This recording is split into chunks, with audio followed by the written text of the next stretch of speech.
Boa tarde a todos, sejam muito bem-vindos. Mais uma visão semanal. Eu sou a Aline, analista aqui da corretora XTB, e é um prazer ter vocês aqui comigo em mais um conteúdo, principalmente nessa semana, que está sendo uma semana extremamente aguardada pelos investidores, pelo mercado de modo geral, porque amanhã, na verdade, começa a reunião de decisão de política monetária da Reserva Federal, do Banco Central Americano. Começa amanhã com a divulgação dos resultados, né, da decisão na quarta-feira. Então, todo o mercado começa a pensar, né, o que esperar daqui para frente, porque o Fed muito provavelmente vai cortar as taxas de juros, mas o que vem depois, né, o que a gente pode esperar? Então, esse praticamente vai ser o tema dessa visão semanal, que traz um conteúdo aqui para vocês, no horizonte temporal da semana, com as principais informações, com principalmente também quais são os eventos macros mais importantes que a gente precisa ter em conta, tá? Então, vou passar para a tela completa. E, bom, preparei aqui também uma apresentação e a ideia é a gente intercalando, tá? Entre apresentação e também conteúdo na plataforma. Começando pelo mercado americano, que é o foco, na verdade, né, para essa semana, e a inflação já começa a dar sinal verde para os cortes das taxas de juros. Então, trazendo um pouco de contexto aqui para vocês, essa semana, então, muita expectativa por conta da decisão de taxas, e cada vez aumenta a probabilidade de um corte de 50 pontos base ao invés de 25.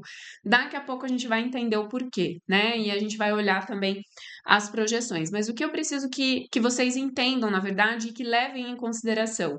A inflação geral caiu em agosto para o nível mais baixo desde março de 2021. Apesar, então, dessa tendência otimista, a inflação subjacente, que é aquela que exclui alimentos e energia, pode ter decepcionado um pouco, porque permaneceu nos 3,2 sem nenhuma alteração. Pelo menos não subiu, né? Mas ainda assim não teve nenhuma surpresa positiva.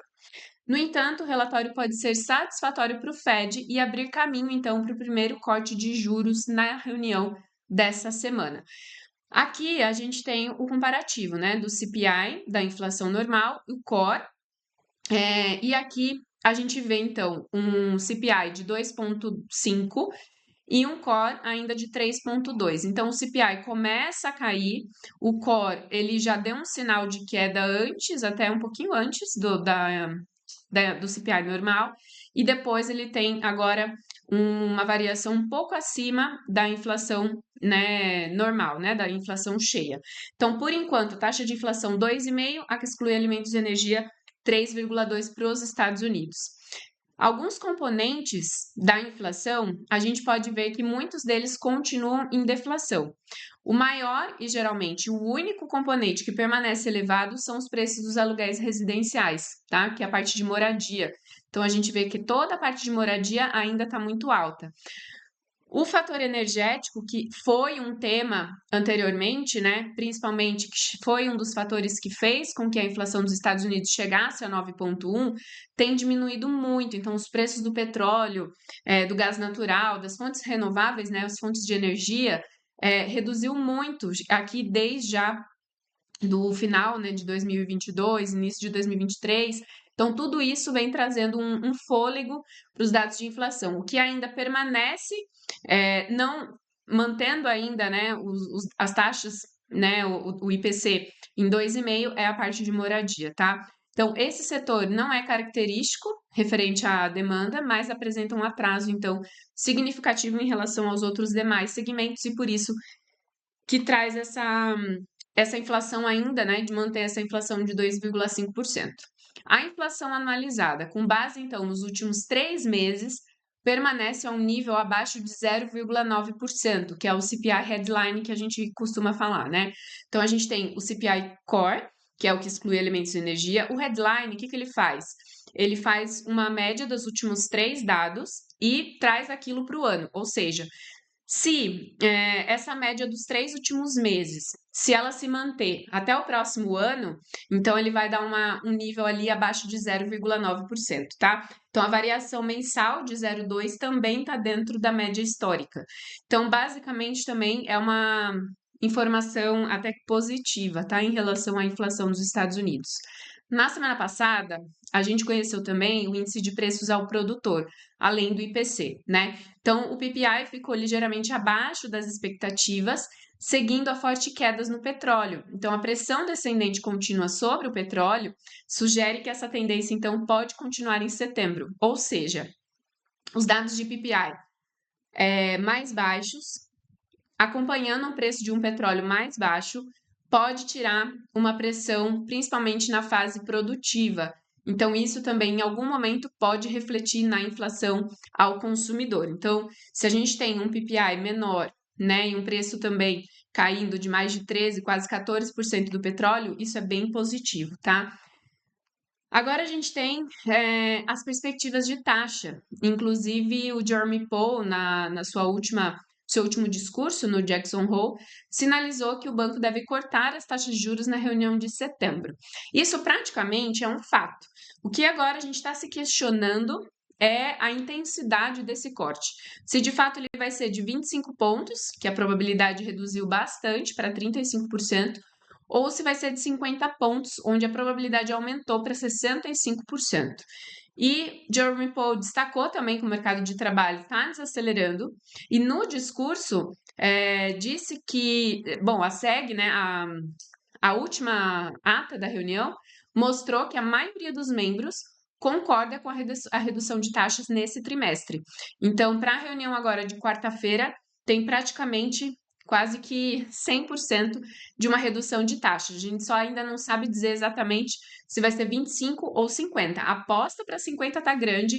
Eu confesso que, particularmente, não acredito que o Powell, logo na primeira reunião, já vai reduzir 50 pontos, porque eu acho que pode trazer uma mensagem errada para o mercado, pode trazer uma preocupação exagerada em relação ao mercado de trabalho. Então, de repente, isso poderia, ao invés de trazer um cenário positivo para os índices, poderia trazer um cenário negativo e um fortalecimento para o dólar, principalmente porque o mercado também está com medo de uma recessão. Então, se a Reserva Federal passar uma mensagem sendo um pouco mais agressivo nessa redução, de repente poderia assustar o mercado, tá? A gente vai conhecer também o novo calendário de pontos, que é o chamado dot plot, que vai nos mostrar o que esperar das taxas de juros para o restante do ano. Então, a gente teve aqui na última divulgação desse relatório uma perspectiva, então, de manter ou de fechar as taxas entre 5,25, 4,75, tá? Saindo ali de 5,5. Então, seria 25 pontos, no máximo 50 pontos para esse ano. Alguns analistas comentam até numa possibilidade de 100 cortes, né? Se for 100 cortes, a gente, em alguma das 3 reuniões que a gente tem ainda, setembro, novembro e dezembro. Então, ainda para esse ano, a gente tem mais 3 reuniões. Se for 100 cortes ainda esse ano, a gente, em uma dessas 3 reuniões, a gente vai precisar de uma redução de 50 pontos. Não acredito que seja em setembro, mas, de repente, não descarto, talvez dezembro, tá? Então, quem sabe, uma redução de 25 em setembro, 25 em novembro e uma, talvez, de 50 em dezembro, tá? Acho que acredito que muito vai depender dessa primeira redução, como que o mercado vai reagir e principalmente quais serão os próximos dados de inflação, tá? Então, em junho, o Fed adotou uma postura mais agressiva, mais hawkish, e indicava apenas um corte até o final desse ano, né? Até o último trimestre. E alguma distribuição dos pontos mostrasse que estava mais próximo de precificar 2, como eu falei, um aqui, 5,25 ou 4,75, tá? Mas a avaliação, então, para o próximo ano também será importante. O mercado atualmente precifica uma taxa de juros abaixo de 3% para 2025, tá? Então, a gente tem aqui 4,25, alguns até questionando abaixo, né? Tem até membro aqui, ó, comentando sobre uma possibilidade de 3% para 2025. Então, para o ano que vem, muito provavelmente pode ser um ano de várias possibilidades ali de redução de taxas, tá? Então, além do gráfico de pontos, as projeções vão ser muito importantes, porque também vai mostrar se o Fed está preocupado com a situação do mercado de trabalho. Então, é aquilo que eu comentei com vocês.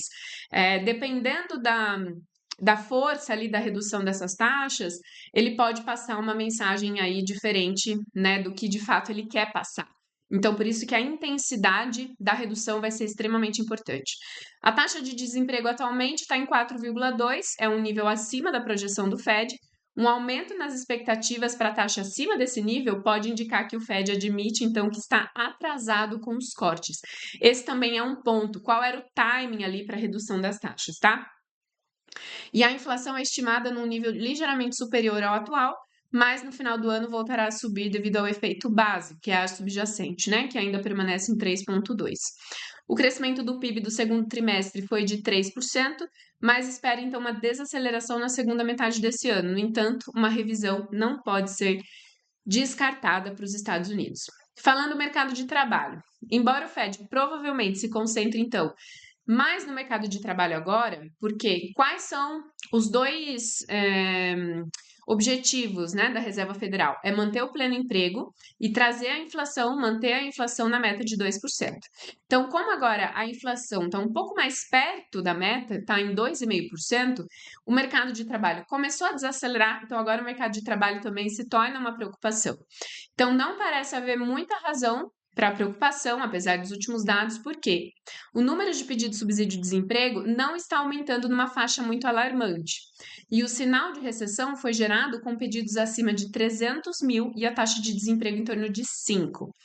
No momento, a gente tem pedido de subsídio de desemprego em 230 mil, então abaixo dos 300 mil, o que é relativamente baixo em comparação com os outros picos históricos. E a taxa de desemprego está em 4,2, também abaixo dos níveis que indicaram recessões anteriores, que foi de 5%, igual como a gente vê aqui no gráfico, tá? Então, de momento, ainda está, de uma certa forma, controlado, mas em outros níveis, por exemplo, ó, os pedidos de subsídio em 665 mil, todas essas áreas cinzas são áreas de recessões.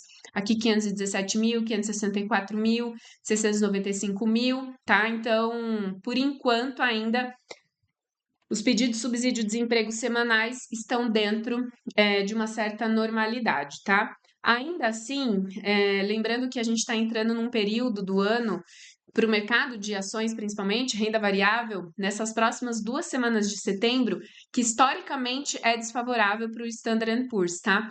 Então, apesar que teve um bom desempenho na semana passada, subiu mais de 4%, o Nasdaq mais de 6%, mas há sim uma preocupação de um fator estacional ali, né? É um fator histórico mais negativo para o mês de setembro, tá? Então, como essa primeira quinzena, de uma certa forma, ainda foi boa, se espera-se de repente um cenário um pouco mais negativo pelo histórico na próxima quinzena.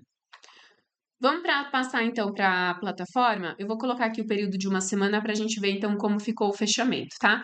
Então, como eu falei, ó, Standard & Poor's 2,66, Nasdaq 3,70% na semana no acumulado, isso para América, Ásia Pacífico, na sua grande maioria positivo, Nikkei recuperando ali 0,14, próximo de zona plana, o australiano aí somando mais de 1%, e na parte da Europa a gente vê também um tom mais para o misto, mas o VIX, né, no caso, caindo mais de 3%, a gente tem França caindo 0,47, o CAC 40, FTSE 100 caindo 0,38, DAX caindo não, desculpa, somando, né, 0,39, e o DAX, que é a referência, né, para a Europa, somando mais de 1% também.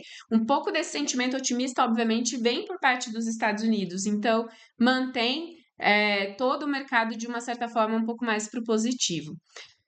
Como eu falei, a parte dos Estados Unidos, o evento mais importante da semana vai ser a decisão de taxas de juros, então, que vai acontecer na quarta-feira, 3 horas da tarde.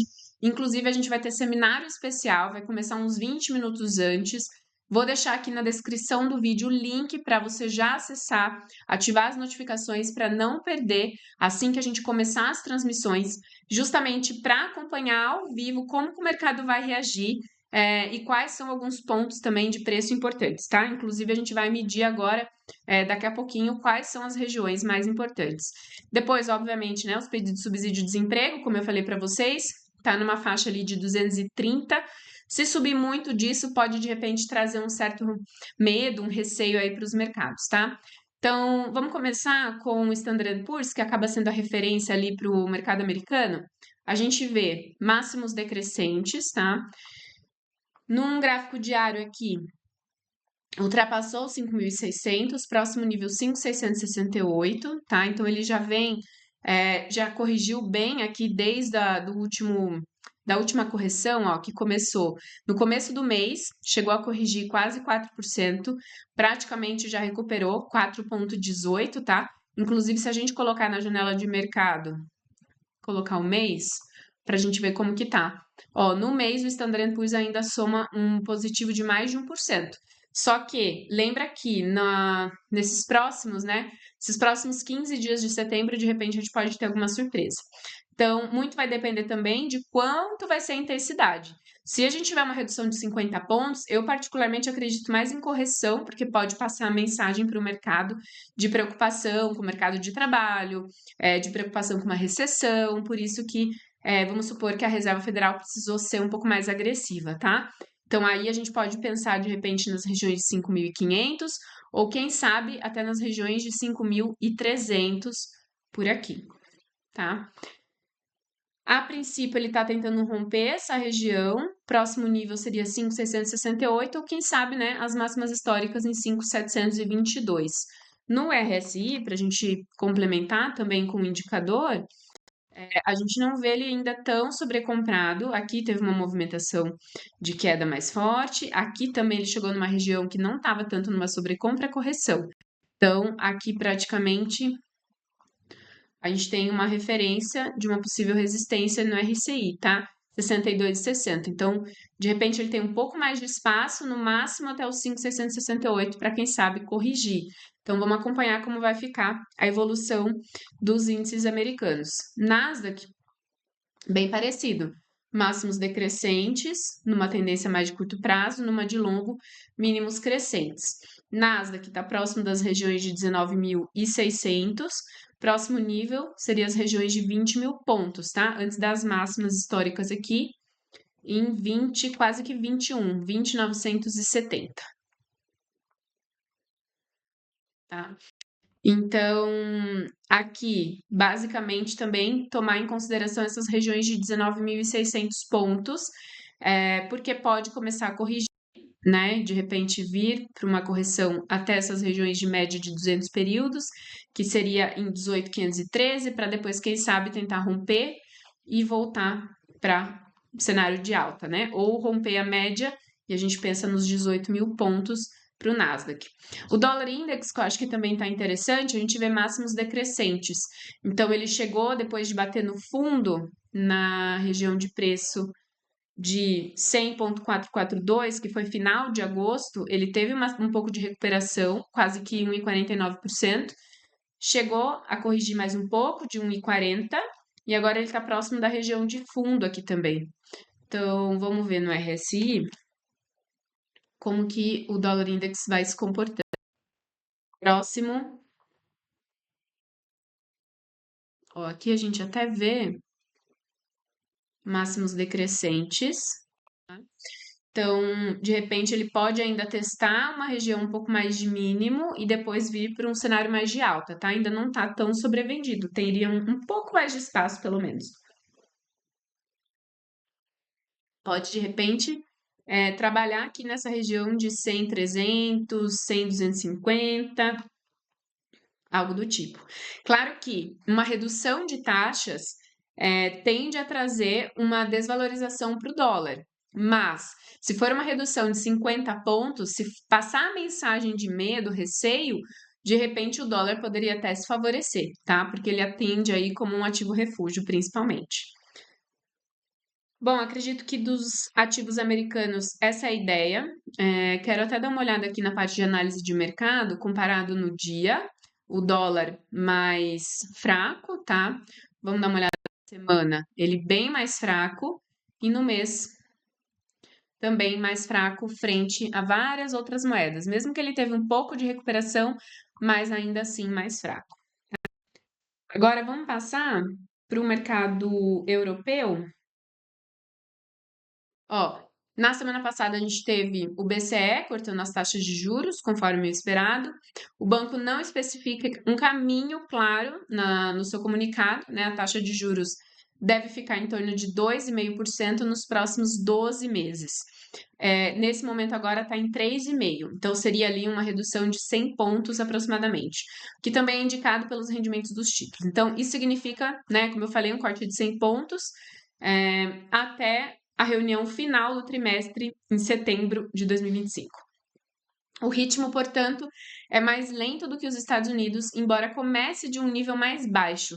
Então, o Banco Central Europeu não chegou nos patamares de 5,5%, como a Fed, então ele já começa a reduzir a partir de 4,5%. Então, a gente já teve duas reduções, a partir de 4%, né? A gente já teve duas reduções de 25 pontos, então, nesse momento, as taxas de juros em 3,5%. Os títulos de 2 anos já considera também uma redução de rentabilidade, 2,18, e o de 10 anos, 2,12, tá? Então, ainda assim, os títulos de curto prazo tá tendo uma rentabilidade ainda um pouco maior que a de longo prazo. Christine Lagarde também indicou durante a conferência que há muito pouco tempo, até outubro, para que ocorram mudanças drásticas. O que ela quis dizer com isso? Que a próxima reunião de outubro, ela não acredita que vai ter um corte já tão imediato assim, né? Considerando que já cortou agora em setembro.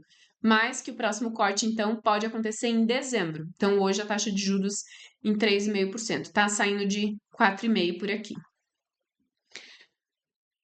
Vamos passar, então, para a parte de gráfico. E vou dar uma olhada também no calendário. Ó, Alemanha, Reino Unido e União Europeia, tá? Vou trazer esses três aqui pra gente essa semana. Balança comercial, praticamente ali, até que ficou positiva, 21,2 no valor, só que menor, né? A anterior foi 21,7. Amanhã a gente tem o índice de sentimento ZIL, então ele vai medir como que tá também a confiança da economia alemã. Depois, na quarta-feira, a gente tem IPP para o Reino Unido e IPC também, tudo de madrugada, tá? Às 3 horas da manhã.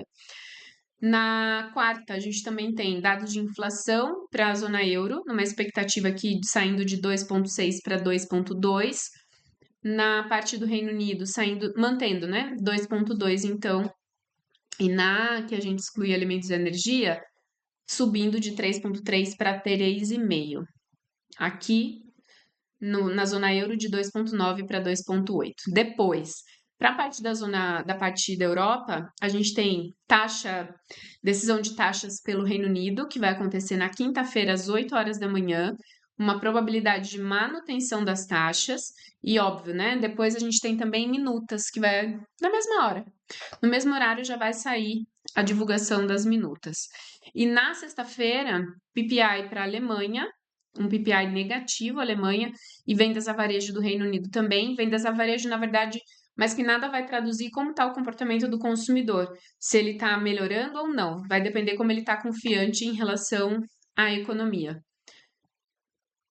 Nesse cenário de uma possibilidade, então, de redução de taxas pela Reserva Federal, muito provavelmente o euro poderia ganhar um pouco de espaço, como a Libra também, mediante a fraqueza do dólar, tá? Mas, obviamente, que o Banco Central Europeu também está numa possibilidade de redução de taxas. Então, ainda assim, pode trazer um certo equilíbrio, tá? Eurodólar está trabalhando acima dos 23,6 de FIBO, buscando a região de 1,11, quase que 1,12, tá? Então, aqui ele tem ainda em torno de 0,70% para essas regiões de preço. Então, ele vem aqui de mínimos crescentes. Vamos ver se ele corrige e se mantém ali nesse cenário um pouco mais de alta, tá? Aqui praticamente ali um outro ponto também de resistência. Aqui corpo pequeno, hoje em si que a gente teve um volume maior ali de força para o euro.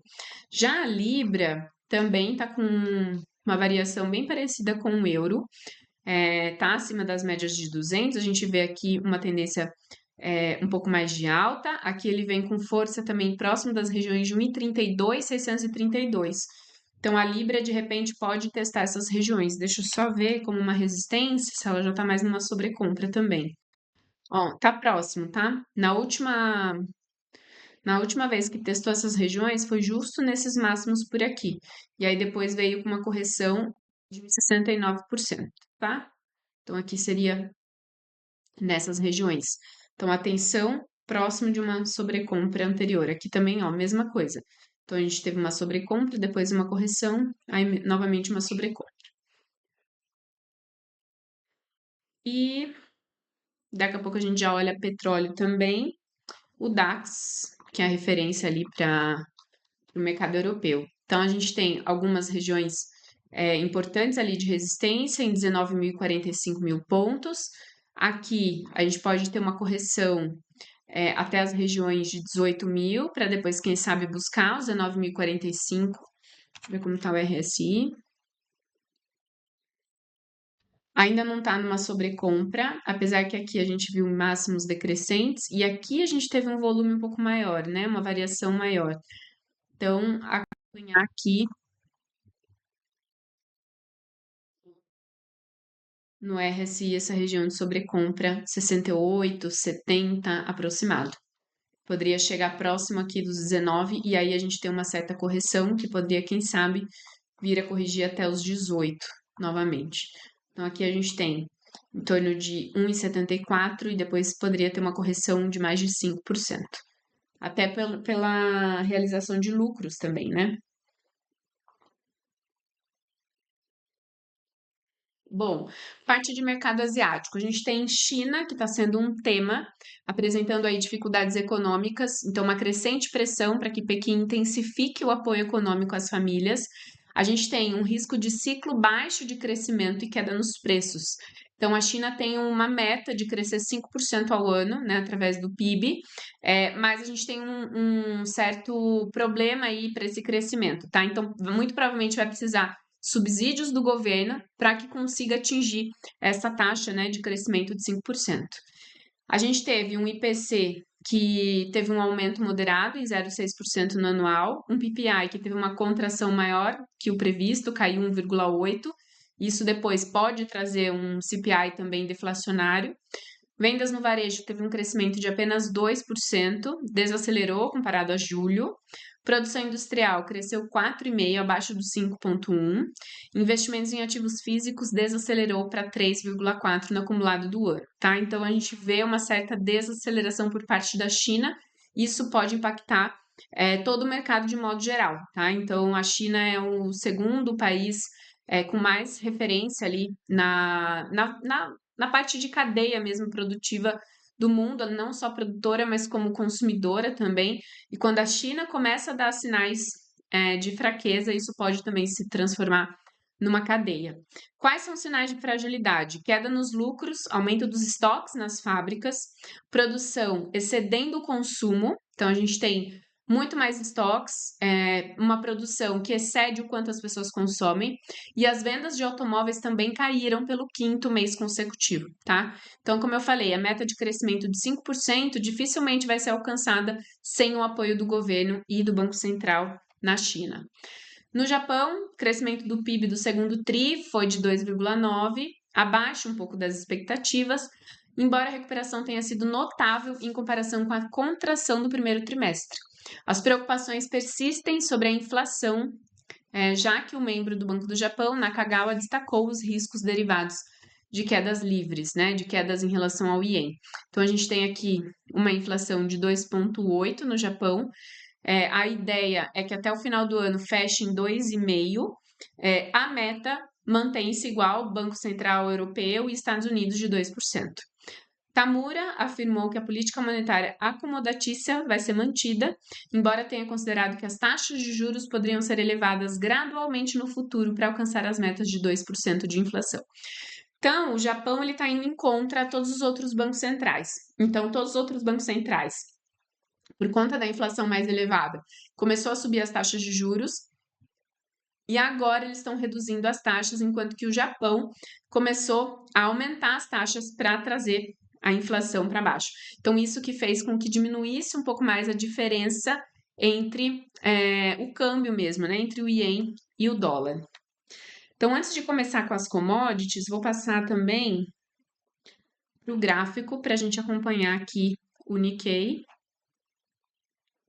Ó, Nikkei que corrigiu muito, muito, depois de atingir ali praticamente as máximas, 42.589, corrigiu mais de 28%, já recuperou uma boa parte, depois corrigiu de novo mais 10%, tá? Então, aqui Eu até tracei uma FIBO, ele está acima dos 50%, buscando ali se manter sobre os 23,6. Então, ficaria nessas regiões de 37.031 e, de repente, nas 38,2, 35.760, tá? Considerei desde esse último movimento com sombra para o Nikkei. Para o Ien, como eu falei, 162 ienes por dólar, né? Tava muito, uma moeda muito desvalorizada. Agora, 140 tá bem mais acessível, digamos assim, né, para a economia, porém também mostra que muito é por conta dessa diferença, né? Enquanto um banco central aposta no aumento das taxas, o outro já está começando a reduzir. Então, tá fora ali meio que de time, né? O Japão. Então, a gente vê máximas decrescentes próximo de uma região de fundo, 137,729. Se continuar nesses critérios, muito provavelmente poderíamos ver uma região ali do Ien nessa de 137,700 aproximado, tá? Então, principalmente nessas questões de máximos descendentes. Para o índice da China, a gente vê também máximos decrescentes e mínimos crescentes por aqui. Então, esse ponto-chave entre 6.050 e 6.100 pode ser uma região importante para definir se vai romper até 6.331, 6,5, ou se de repente ele ultrapassa a média de 200, que funcionou bem ali como um suporte, e pode testar principalmente essas regiões aqui de 5.780 aproximadamente. Bom, vamos falar das commodities, que tem 3 ali com mais destaque, tá? O ouro, semana passada, atingiu máximos históricos, impulsionado então pelas expectativas de cortes nas taxas de juros. No mercado, a gente tem aquela premissa, né, no sentido de que o preço desconta tudo, né? Então, quando a gente começa a falar nas perspectivas de corte, o corte nem aconteceu, mas o mercado já está precificando o movimento. Por isso que o ouro, na semana passada, teve esse cenário mais de alta. A queda do PPI, como eu falei para vocês, e o aumento dos pedidos de subsídio-desemprego reforçaram a possibilidade, então, de um cenário de juros mais baixos, então aumentou a demanda por metais preciosos. Há uma chance de ter realização de lucros em posições longas após o corte do Fed, mas a incerteza geopolítica global continua e a inflação ainda falta empurrar os preços do ouro para novos máximos. Goldman Sachs previu que os preços do ouro poderiam atingir 2.700 dólares por onça em abril e mantém essa previsão. Então vamos dar uma olhada como que está o ouro. Ó, bateu máximas históricas, 2.590. Poderia corrigir até essa região, que foi uma região de resistência anterior, que seria 2% de queda. E aqui no RSI, a gente já vê uma sobrecompra no diário. Vamos ver nos outros. Ó, H4 também. Aqui, olha o H1, como ele já vai dando sinal de queda. Ó, no M30 também. No M15 praticamente também, ó, um pouco mais equilibrado, tá? Então, atenção para possíveis correções no ouro. Caso contrário, a gente vai considerando essas regiões, então, de 2.531 ou, quem sabe, a região dos 23,6, 2.485 de FIBO. Depois a gente tem petróleo. Petróleo foi marcado pelo impacto do furacão Francine e também pelas decisões da OPEP, tá? A Chevron e a Shell surpreenderam a produção em plataformas do Golfo do México, afetando então também a oferta. A produção da OPEP foi reduzida, principalmente devido à queda na Líbia, e os estoques mostraram uma queda maior do que o esperado. Então, isso fez com que o preço do Brent recuperasse terreno após uma breve queda abaixo de 70 dólares. Tá? Expectativas do UBS de que o Brent ultrapasse os 80 dólares nos próximos meses. E aí, gente, poderia ser um cenário um pouco mais negativo, tá? Para a inflação, poderia ser um fator inflacionário. Então, o fato o WTI sendo cotado ali em 65 é uma notícia boa no sentido de que afasta um pouco as possibilidades de uma inflação mais persistente. Aqui poderia, de repente, ter uma variação de 9% e depois correções, tá? Para quem sabe romper essa região e buscar os 75. No WTI, como eu estava falando para vocês, ó, chegou perto ali dos 70, até um pouco menos, 68 aproximado, mas a gente tem então perspectivas de se manter ali a partir dos 80 dólares, tá? Vamos ver. Então, aqui, ó, a partir dessa região aqui. Aí, para isso, teria que romper essa região dos 75,37. E por último, mas não menos importante, a gente tem o gás natural. Então, o furacão Francine teve um impacto significativo na produção de gás no Golfo do México, 49% da produção foi fechada. Os futuros subiram devido às expectativas, então, de menor demanda, causada pelos cortes de energia, e o estoque de gás, embora abaixo do máximo de 5 anos, permanecem seguros, tanto nos Estados Unidos quanto na Europa. Mas há risco de volatilidade caso ocorram anomalias climáticas. O último relatório da EIA mostrou um aumento menor do que o esperado nos estoques, com 40 pés cúbicos frente a 48. Então, aqui, com toda essa movimentação, o gás natural teve um rompimento da máxima, né, das máximas decrescentes, né, dessa tendência de queda que ele estava. Agora, testando ali 2,44 aproximado, está sobre as médias de 250, tentando manter essa força, né, acima dessa região. Próximo nível que de repente a gente pode começar a considerar, ó, seria essa região aqui, 2,67. Tá bom? Então, aqui, deixa eu só selecionar, antes que me falta, China, Japão. Então, a gente tem decisão de taxas na quinta-feira do Banco do Japão. Então, lembrando, semana com decisão de taxas do Fed, do Banco Central da Inglaterra e também do Banco do Japão, tá? Banco do Japão, possibilidade de manutenção, Inglaterra também, só Reserva Federal com possibilidade de redução, alguns dizendo aí sobre 50 pontos, 25, vamos ver o que pode acontecer, tá?